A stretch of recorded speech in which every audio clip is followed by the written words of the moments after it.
Alors, rapport de test du balance test de chez Zinzino. Donc, une femme âgée de 64 ans, en inflammation. Donc, 18 oméga 6 pour 1 oméga 3, sachant qu'il ne faudrait pas dépasser 3 pour 1 pour être en bonne santé. Donc, qu'est-ce que ça nous dit?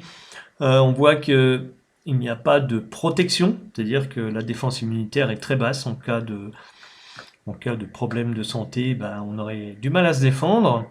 Bon, pas assez d'oméga 3. La force mentale est modérée. Bon, on va pouvoir améliorer tout ça. Un oméga 6, l'acide arachidonique un petit peu trop élevé, ce qui crée de l'inflammation dans le sang et dans le corps, dans toutes les cellules. Et puis une fluidité de la membrane trop faible, donc mal absorption des nutriments et surtout des toxines, encore une fois, qui ont du mal à sortir du corps. Alors, tout ça, ça reprend ce que je viens de dire, mais il y a quelque chose d'intéressant. Moi, ce qui m'intéresse, c'est le profil des acides gras. Et ce qu'on voit rarement ici, ce sont les graisses saturées qui ne sont pas... alors, comme toujours, hein, une déviation, plus ou moins 10%. Donc le premier, parfait. Mais l'acide stéarique est un petit peu élevé.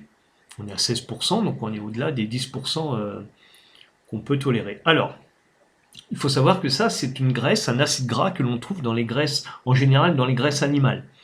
Dans le bœuf, l'agneau, le beurre, le saindoux. Voilà, ça c'est là qu'on le trouve le plus souvent, mais on va le trouver aussi dans le chocolat noir et le beurre de cacao. Ça, ce sont deux aliments qui sont très riches en acide stéarique. On va le trouver là encore dans des huiles végétales, donc mais beaucoup moins, mais présent quand même dans deux huiles végétales, donc qui sont l'huile de coco et l'huile de palme. Donc là, bon, à voir si c'est des graisses qui sont utilisées pour la cuisson. Alors après, c'est un acide gras, déjà, qui n'augmente pas le cholestérol. Ça, c'est une chose importante. Il n'est pas inflammatoire, donc il ne crée pas d'inflammation dans le corps, il n'en rajoute pas. Donc c'est déjà quelque chose de très intéressant. Et cet acide gras, il permet de fournir de l'énergie au corps. C'est ce qu'on appelle un acide gras, une graisse qui favorise la lipolyse.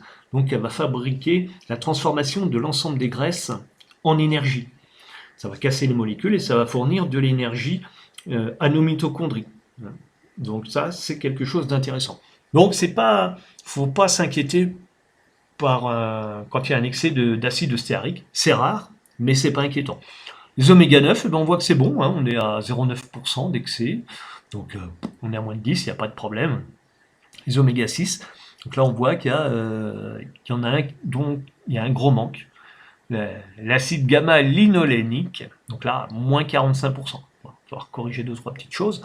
Et puis il y en a un qui est en excès, lui il crée l'inflammation dans le sang, l'acide arachidonique.